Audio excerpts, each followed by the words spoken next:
It is official. Horner is out at Red Bull. But what does this all mean? Does this mean Max is no longer going to Mercedes and will stay? Does this mean that Red Bull will turn things around? Will Mekies be able to fix their issues? Will Vache stay? And what is in the pipeline for the team? And on top of that, Horner's now gone. Where does he end up next? What team does he go to? Does he go to another team at all? I answer all of these questions and more that you have sent in on this week's episode of your biggest F1 questions, which is coming late because Red Bull caught me by surprise. Let's jump into it. Hello everybody and welcome to your biggest F1 questions. Obviously this is going to be an entire episode dedicated to questions from you guys about the Horner incident. I was in the middle of recording an episode which will go out next week instead. But then when this happened, obviously it made sense to just change to this. So without ado, let's jump into the first question from the Dyno's mouth. All right, let's see what we got here. Chubb says, do you think Horner will run for FIA President? No, I don't think so. Yeah, it's a good question. He could just go to the FIA, but I think that would just be pushed back by way too many people right now because, first of all, I don't think it's what he'd want to do, but if we're just talking about pushback, I think the support would be quite difficult for him. Think of all the allegations of, if you think about it in terms of Carlos Sainz and his kind of bias with his son being there. Imagine that on absolute steroids at the moment, because if he just immediately started running, which you would have to start right now for FIA President, you're going to have a ton of people not wanting him there, including Toto, for example. But mainly, think of all of the Red Bull teams in all of the FIA sports that would absolutely hate this, along with Liberty for how it would look. Red Bull would definitely push back for that reason alone, because it would look like he's going to come in and just completely bias against it. You can imagine him coming in and his first point of call would be to get Zach on board to block Red Bull from having two teams. There's just so many ways he could be a massive conflict of interest for that team. So, or for that position. So no, I don't think it's the case. I also don't think that is something he'd want to do. I think he wants to be competitive. I think he wants to go to another team. So yeah, I think that's something we could see from him down the line. I wouldn't be surprised if that's something he wants to do. I could more see him doing the whole, jumping on as FOM president or whatever later on. But yeah, FIA president for now, I think is off the table. At least until there's a little bit of air, even if he wanted to do it. So thanks for that, Chubbs. But no, and sorry for the really short answer. I just don't see that happening. Let's jump into the next one. Straight from the Dyno's mouth as some dogs start barking. Yeah. Phil. Oh, this is an interesting one. How long before Mekies is judged? Yeah, this is an interesting one for me because at the end of the day, this now means that the board has appointed a new leader, okay? Like Horner was appointed by Dietrich Mateschitz very much back when Dietrich wanted to run the team the way successful Formula One teams of this modern era have been run, and most eras, I guess, where, you put a quote-unquote dream team in place, you get the right team principal, the right engineer, driver scouts, that kind of thing, and you write them a blank check and you say, hey, go win, and if you're not winning in 5 years or whatever, we'll talk about it. This is why Aston is now looking successful going forward, because they have the right people in place to just be left alone. Even Audi, as soon as they did that last season, you could see it's night and day how the outlook is now, just by having the right people in place and letting them do their thing. Even, McLaren, to an extent, they've got the right people in place, and therefore the board essentially has let Zach just do what he needs to do. And since that's happened, it's very much been kind of working for them. And when they tried to be too hands-on, it wasn't working. So yeah, I think this is going to be a problem for Mekies in that he is now fully appointed by this board. He is beholden to this board, and he doesn't have the same control, experience, and legacy behind him like Horner did, or, the Thai side of the company behind him like Horner did for a long time to back him up. So if Mekies can't turn this around, he's going to be under very quick pressure. And a board looks at things every 3 to 6 months. So, look, I think they're going to have to stick with him at least until the end of the year. I think it's going to be longer than that. But I think if 2026 comes around and they're not immediately delivering, the board is then in a position to lose Max. And I think they're going to start getting jumpy.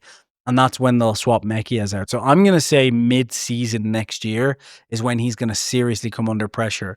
If things are even worse this year than they have been under Horner, which could easily happen and likely will. I think things will be better for a race or two because that is typical Formula One, isn't it? That, we'll get a couple of races where things look well and everyone will go, oh, look, Horner was the issue.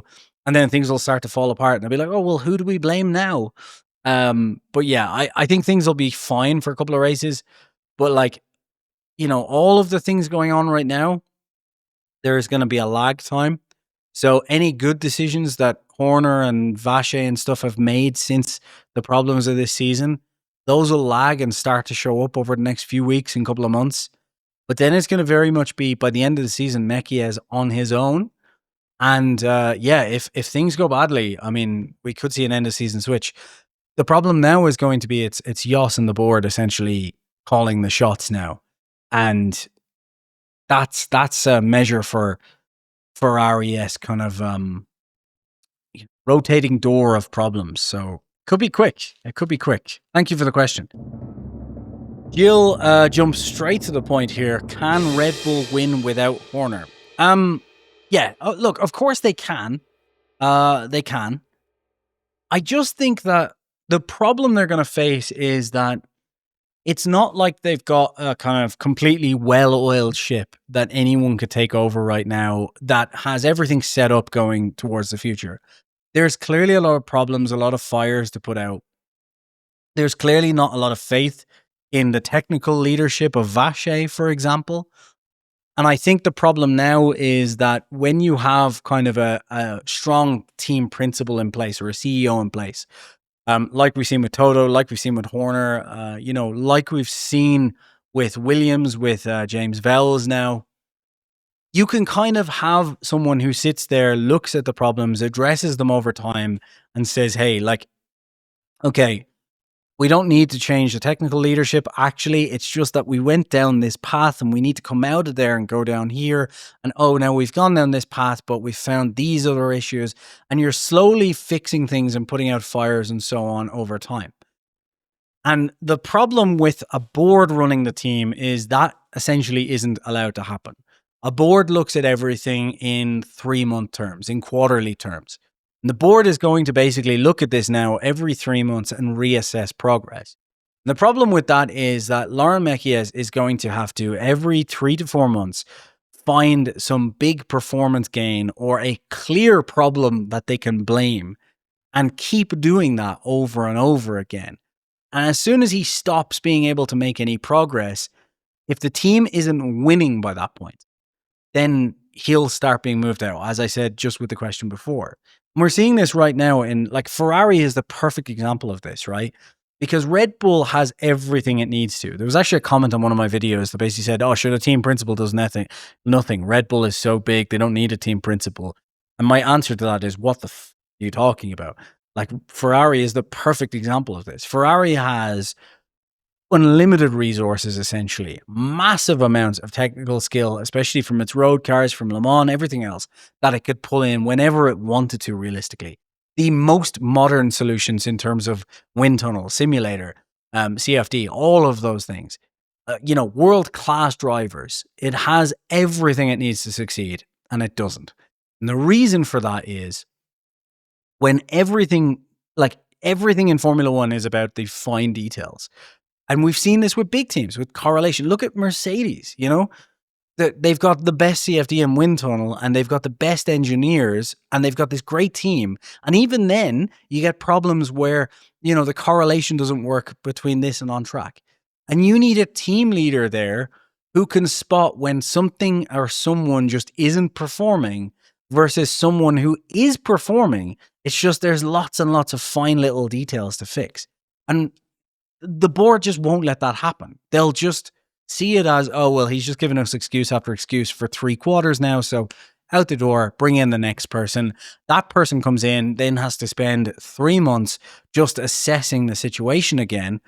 And their assessment might not be the same as the last one. And who knows if their assessment's correct. And then they go down routes. And then 3 to 6 months later, it's like, well, I haven't got any more, solutions for this. So, oh, you're out as well.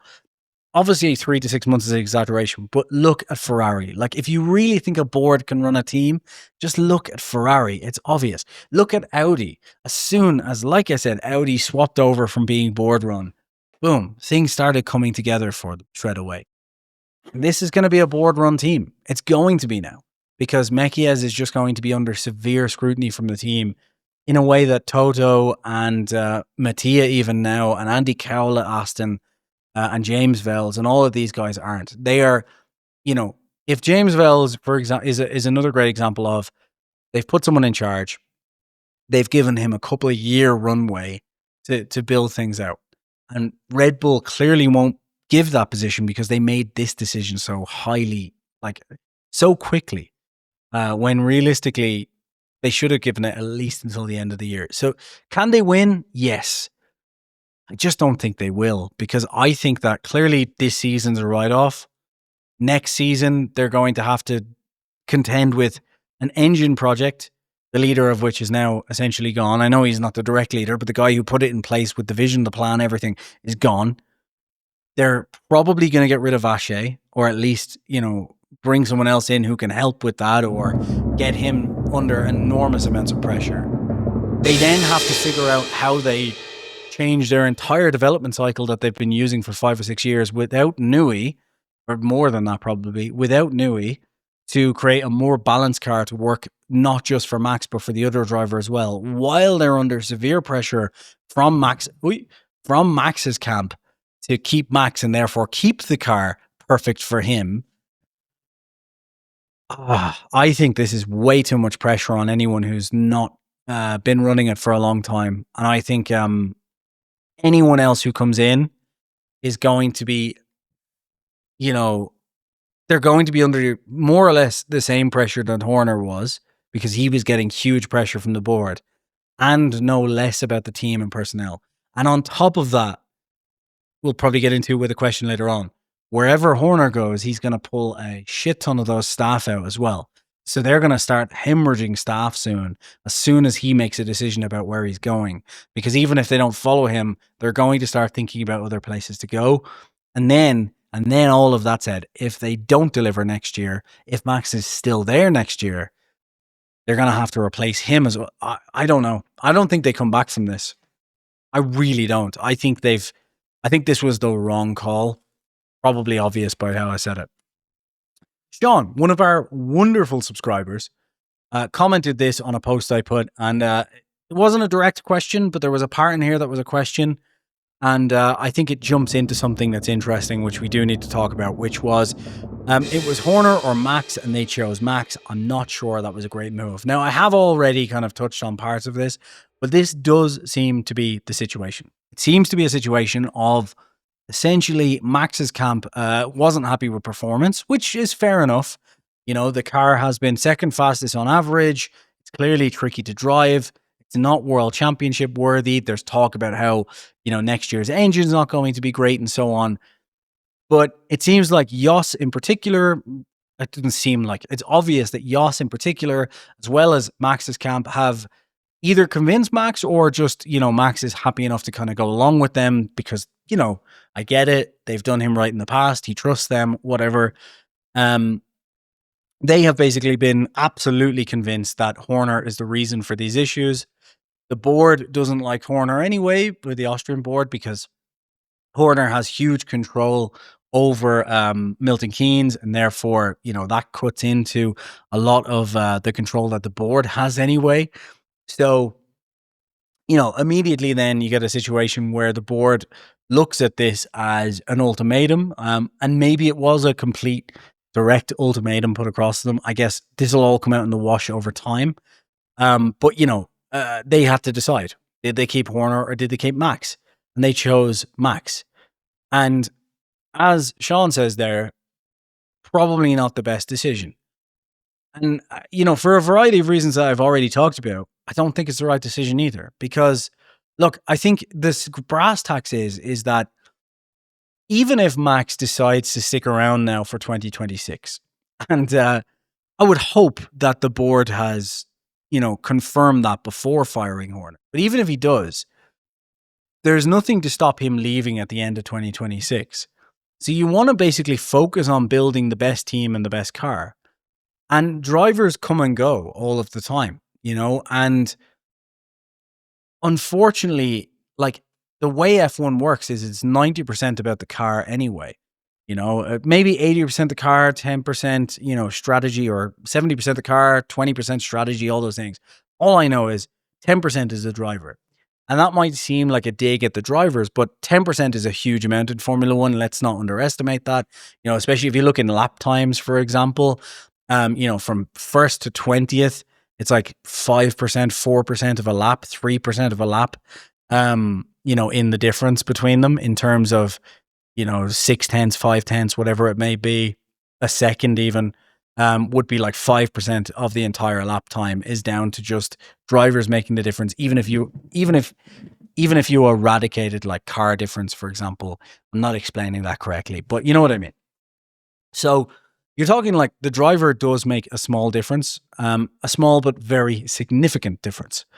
And Max makes the difference. Max is, best of a generation, potentially best of all time, like one of the best of all time, if not best of all time, depending on how the rest of his career goes. Too early to say. We need to see how his career pans out, but definitely top 3 for me so far. And, keeping him makes sense, but, I'm ranting a lot here. As usual, that's literally what this is, I guess. But yeah, so the point here is that even if you keep Max, but you don't have the guys to build the car, then you lose Max eventually anyway. And it doesn't matter who you replace him with, you've still got to build the best car. And you only get better drivers and best drivers if you get a better car. And let's say even if Max decides to stick it out with the team and stay until the end of his 28 contract and say, look, I'll help you develop the car. Even then, Max is gone by 2028. You have to be 100% confident that you can turn this team around without Horner in that time frame, because regardless, Max is gone anyway. So I really just does seem to me that they basically have decided that, well, look, Max is the performance differentiator right now. If you look at Max to Tsunoda, the car is kind of focused on Max anyway, this year's car. So they've decided, well, if Max leaves, this year falls apart for us anyway. Whereas if Horner leaves, we'll be fine for kind of the rest of the season because we have Max and we have Max for next year, and we can fix everything then. So they're basically putting off short-term pain for long-term pain, which just doesn't make any sense to me. You're basically, because like the other point on this is Max was never leaving until the end of this season anyway. So for this season, it makes absolutely no difference. So you could have just kept Horner until the end of this season, surely anyway, because if you keep Horner till the end of this season, at least you can start handing over things properly instead of, figuring things out. Maybe he ruins stuff. I guess that's probably the reason behind that, is they think he'll burn the house down before leaving, which is fair. But yeah, like, I guess the whole thinking is we just want to keep Max for next year. But if the car and team are bad next year, Max is gone anyway at the end of next year. So what, you've got yourself a driver who's going to just make the team look subtly better next year than it is, maybe. Like, he can't overdrive the car. He can only drive the car to its limits. And this car is like, it's second fastest on average as it is. So, what, you get a driver next year, you build the 5th fastest car, and, his performances and his consistency mean that you're 4th in the constructors again. Like, I just don't see what the long-term play is here, because if Horner and Vache couldn't fix it, then you need to figure out what the actual problem is here. And if anyone can fix those problems, it's going to be putting your support behind Horner not swapping him out for Mekies because you can keep Verstappen in the short term, but you still need to now go and deliver Verstappen a car. If you think Horner has fucked everything up as it is, right, then you're assuming that he's screwed the not only this year's car, because if it was only this year's car, you'd just keep him around anyway because Max isn't leaving until next year anyway. So you think he's screwed next year's car. So they better hope they've signed Verstappen for more than 2 or 3 years, because otherwise they've essentially just kept Max for next year with a crap car and not solved the crap car problem. So yeah, none of this actually makes sense at all. There's no reason to do this. All they've thought is, we need to keep Max, so let's sign Max and we'll figure everything else out later. That is essentially what they've done here. And can I point out, if Max does decide to go to Mercedes for next year and we find that out in 2 weeks, this board has shit the bed. Like, if it turns out that this was reactionary, if it turns out that Max has signed a contract for Mercedes and they fired Horner because of that, that is the dumbest thing that the board can do. Like, that will go down in history as one of the dumbest things they could do, because the only reason to fire Horner is because Verstappen camp wasn't happy with him. And then if the Verstappen camp's leaving anyway and they decided, right, well, we might as well get rid of Horner too, then essentially you've gotten rid of, like, you've lost a driver and then gotten rid of a guy who could have rebuilt around new drivers. And the reason to remove him is gone anyway. So yeah, if this is reactionary, this is the dumbest thing the board could have done, frankly. Yeah, completely idiotic. And I'll stand by that. Yeah. Well, let's see what's next. Steve, where does Horner go next? Yeah, so this is an interesting one. I think, for me, it's pretty clear cut, but for the sake of content and entertainment, let's round it out a little bit. So I've already answered that I don't think he's going to go join the FIA or FOM yet. I don't think he'll be allowed to, frankly, by the other teams for now, especially Red Bull, who have holdings in plenty of other sports that the FIA run. So there's a few options being talked about. One of the big loud ones, and an interesting one for a reason I'll get into in a second, is Ferrari. Obviously, Ferrari have approached Horner a couple of times. They approached Horner and Newey years ago. And then the year before, they approached Horner and Horner recommended Fred. Obviously, at that point, Horner was dominating. Dietrich had died, but he thought, oh, I'm holding this together. We're dominating the sport. I'm not going anywhere. And apparently they talked, they've talked over the last few weeks as well. So that's the big one being talked about. Interestingly, someone put a comment under a Red Bull post or a Formula One post about Horner going to Ferrari and that he's confident that they've gone there. And Red Bull came in and disabled comments on that particular comment. Not on the whole post, just on that particular comment. Didn't know you could do that. Apparently you can. So that was interesting.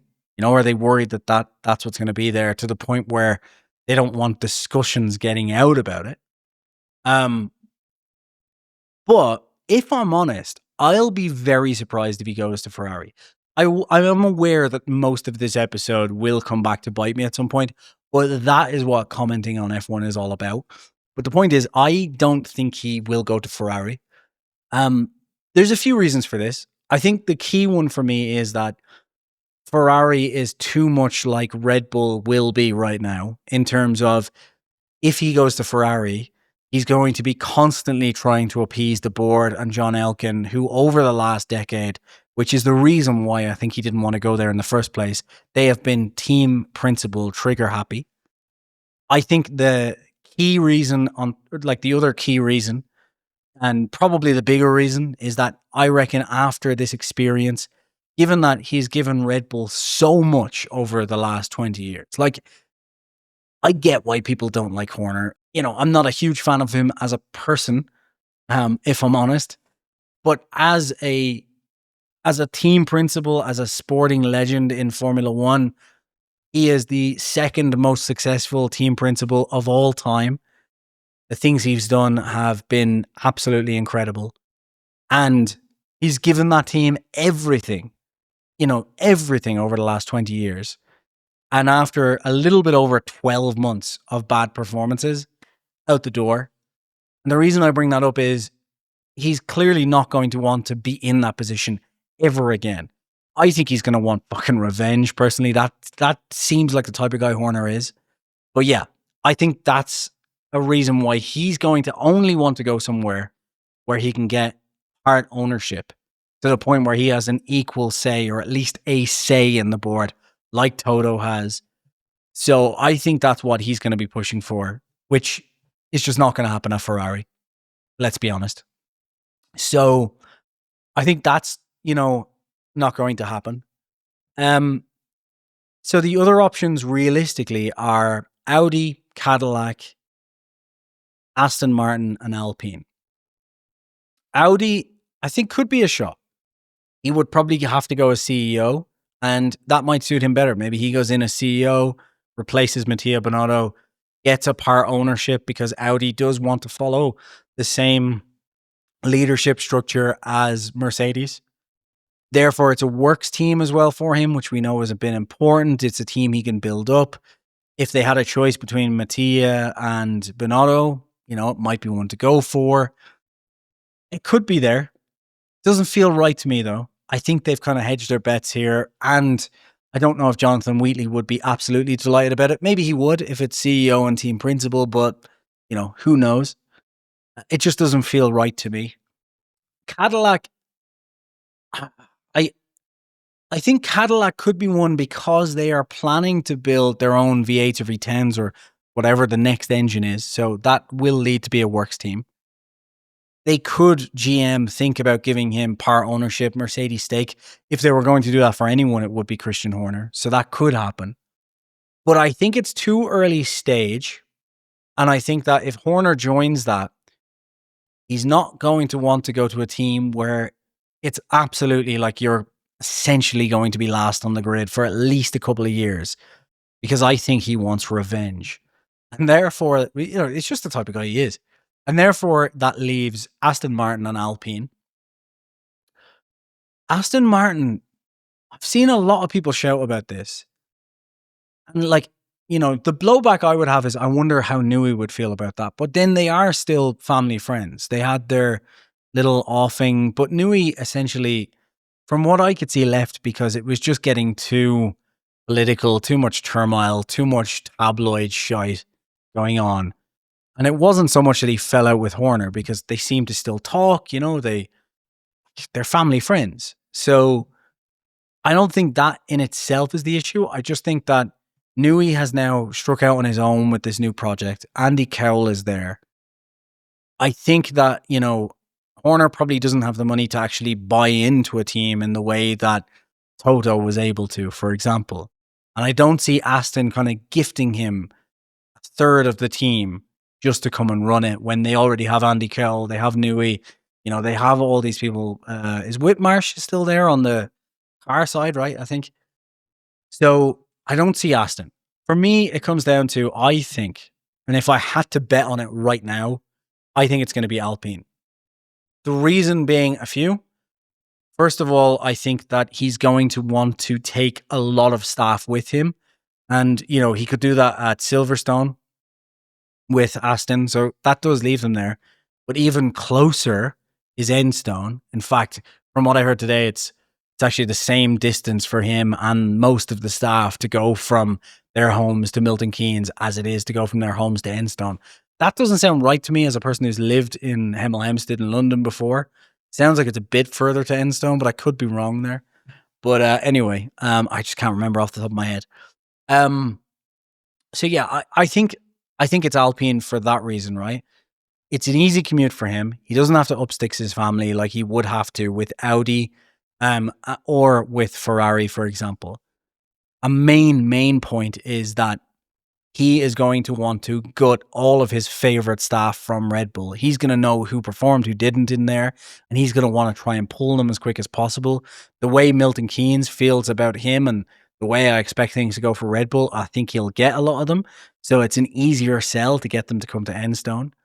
On top of that, Flavio is there, and Flavio doesn't mind breaking the rules. so he could talk to Flavio in the interim, even if he's still with Red Bull gardening leave. I'm not suggesting they'll cheat. I'm just saying Flavio would be willing to put things in place if they were suggested through mediums, without any question. And Flavio would work well with him. On top of that, Flavio doesn't want to be team principal. And I think that, Flavio would happily take a payday. So it looks like Alpine is probably going to pull out as well, at some point. And therefore, he could probably get backing from, a couple of rich people. They could come in. They keep the 24% that the the Ryan Reynolds and so on has, and then you have 50-50 of the other 75%. So whatever that is, 36%, is it? 37.5% each, between him and some Saudi investors or whatever that come in. And bada boom, he's got his own team very close, just down the road, who he can then figure out how to get a works team together if he wants to go down that road again, which he probably does, but we could see. He's got a team that already has a lot of old staff that he knew from Red Bull. They've inter-swapped quite a few staff over the years. On top of which, he has a team that can actually build a chassis if they were, put right. And they will have the Mercedes engine next year, which means they will absolutely have a chance to beat Red Bull at their own game from day one, which he would love. They'll need better drivers, whatever. The problem, the only sticking point of the Alpine one is, do Mercedes continue to provide engines to Alpine if that isn't the case? And I've thought about this, and I think that sticking point doesn't actually matter. The reason being is that, one, I don't think Mercedes would just pull out straight away from providing engines if Horner took over. I think it would happen over time. I think, Horner and Toto maybe wouldn't want to work together there, so I think it would happen over time. However, if that happens, he would have to be provided automatically either a Honda engine, a Honda power unit, which I think is the most likely, or an Audi one, or a Red Bull powertrains one. So it would either be Honda or Audi that would have to then provide them an engine. Honda, I think, straight away, because Honda is already on the grid technically. So they would have to provide one, I think is the way it works. So he would end up with a Honda or Audi power unit. Wouldn't be a Red Bull powertrains, let's be honest, which would likely be better than the Red Bull powertrains unit anyway. And the Audi one, for example, would be close to the Mercedes. It wouldn't be Audi, I think, in 2026. But yeah, anyway, the point is the engine situation could be overcome pretty easily, so it wouldn't be a huge issue. So for me, it's Alpine. I think it makes the most sense that he goes to Alpine. What do we have next? Given that Horner, this is from DevDev009. Given that Horner and two other PR people are leaving, is this clearing out for the new regime or sacking people to stop the really bad news? So the really bad news could be anything from Verstappen leaving to all, just whatever, I guess. Wasn't specified. But yeah, so basically Horner and a couple of the main communications and marketing heads have left. Horner has been put immediately, what it seems like, on the gardening leave, because he stated he wouldn't be there operationally, but he'd still be employed. Gardening leave, essentially, is what that seems like. And we know the other two, the head of PR, or head of communications and head of marketing, have been placed on gardening leave as well. Whether they resigned with Horner or were kind of forced onto gardening leave is unclear. It seems like they were forced onto gardening leave. I think that it is a clearinghouse for the new regime type of situation. Like, essentially, Horner is absolutely, it cannot be overstated how much the Milton Keynes factory absolutely loves Horner, and how that is, and why that is the reason why the board just couldn't kind of force Horner out last year. They needed proper reasoning. They needed the performance to drop. They needed tie backing, because they knew that they couldn't just kind of kick him out quickly and that everything would fall into place. So they needed probably to try and sell this to the Milton Keynes factory. I think they were trying to do that, and then Verstappen put an ultimatum, and then that was that. They just decided they have to do it for better or for worse. I think this, to me, sounds like Let's try and get rid of his upper management team so we can get our own people in to try and get the staff below to fall in line. So yeah, it sounds like a clearinghouse to try and get some problematic Horner, like loyal people out of the way. The problem is, I think that most people in there were Horner loyal. And I think by just kicking people out, they're going to not quite endear themselves to the staff left. And I think they're going to see now that, certain people are just going to be removed, forced out. And other staff are going to think to themselves, well, if they get rid of Horner, they get rid of this guy, then how do I know I'm safe? On a whim, they could just not like me anymore. And I think that's only going to push people into wherever Horner goes afterwards. Or just to look at other places winning F1. The best staff will find jobs. And they may just want to leave. They may think to themselves, well, it's going to be another 4 to 5 years now to rebuild this under Horner or under Mekies or whoever else comes in. Yeah, it sounds like clearinghouse to me. I don't think it's trying to stop leaks. I think if it's trying to stop leaks, forcing people out is a bad way to do it because they're less likely to care about telling people things, even though they're under NDAs and so on. But they could easily just say, yeah, I don't care. I'll just tell you. Just don't tell anyone you heard it from me. So I get where you're coming from, that, you get them out so they don't hear anything. But yeah, I think for me, it's more they're trying to kind of get things ready for a new regime. A couple more questions here. Let's see. Does William VRFT says, does this mean Red Bull's fall to the midfield is now a when and not an if? I don't want to say it's guaranteed. Like, as I said earlier, can Red Bull win without Horner? Like, it's not guaranteed that will happen. They can turn things around, right? They can. And they can build the team back up. They've got a wind tunnel coming online soon that should fix some of those old issues they had where Newey and his kind of close team were able to fix those because Newey worked kind of even before wind tunnels were so prevalent in Formula One. So they can work around these CFD issues and so on.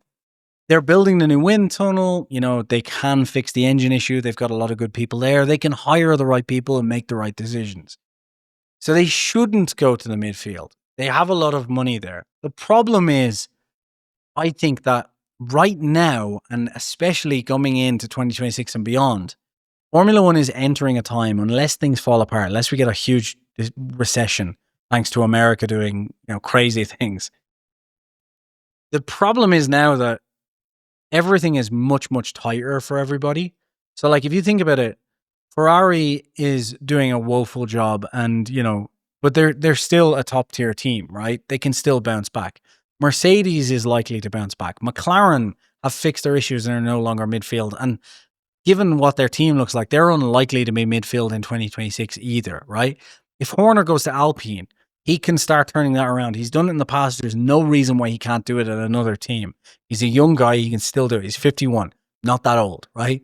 I know some of you watching may think that's old. It's not that old. I'm not just saying that because I'm 36 and pushing 40. But, Audi now is coming in with huge backing and they seem to be making the right decisions. Williams has got backing now, is on the right path. That midfield is going to be more and more and more competitive and closer to the front, I think, over the next few years.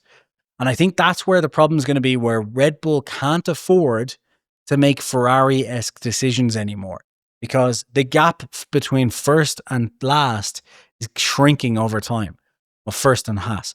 But yeah, so I think it's still an if. I don't think it's a when.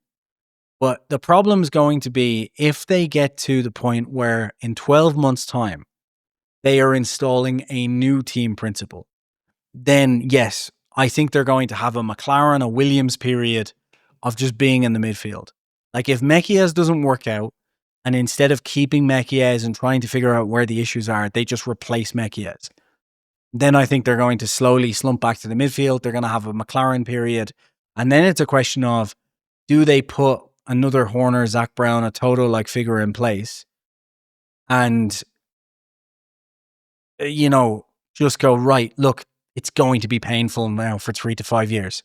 Or do Red Bull say, it's not for us. This was Dietrich's baby, we're not interested anymore, and sell up. You know?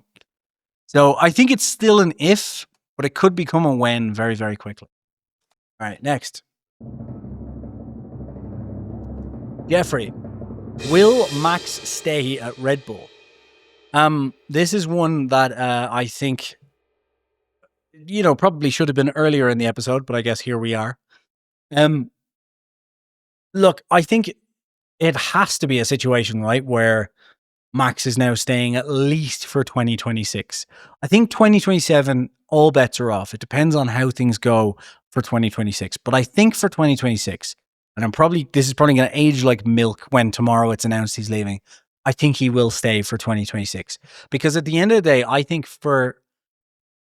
the only reason the board made this decision right now at this particular time is to keep Max on board, right? Because otherwise you keep Horner until the end of 2026. It doesn't seem like anything else has happened. And Horner has said he wasn't given a specific reason why this happened now. Now, he did seem to kind of go away just fine. So maybe he's done something. Maybe there was a performance clause and they were able to just boot him out. And they've just been waiting for this moment for a while or whatever. Maybe he knew for a long time that this was coming and I can't say that. But the timing tells me that this has been a point where Max has basically said, look, or, Max's team, maybe not Max directly, but Max's team has said, look, we think it's time for change. Horner goes or we sign with Mercedes at the end of this month. And Red Bull has said, right, Horner goes, right? Still, as I've already talked about, short-sighted decision, I think, all those things. But that could be the case. Now, the one thing I will say is I think personally it means that Verstappen stays for 2026, right? That's what it sounds like to me. Because, and this is where I think it could bite me, I'm giving the benefit of the doubt, which I probably shouldn't given their actions today, that the board would not just make such an on-a-whim decision unless they had a signed contract from Verstappen that says, or they basically, they gave the handshake that, they'll fire him tomorrow, sign on the dotted line, he's gone, right? You would assume that they would have it in writing that Max is at least staying for 2026. You would hope they had him committing with, till 2028, properly committing. But I would assume this means they have him for 2026.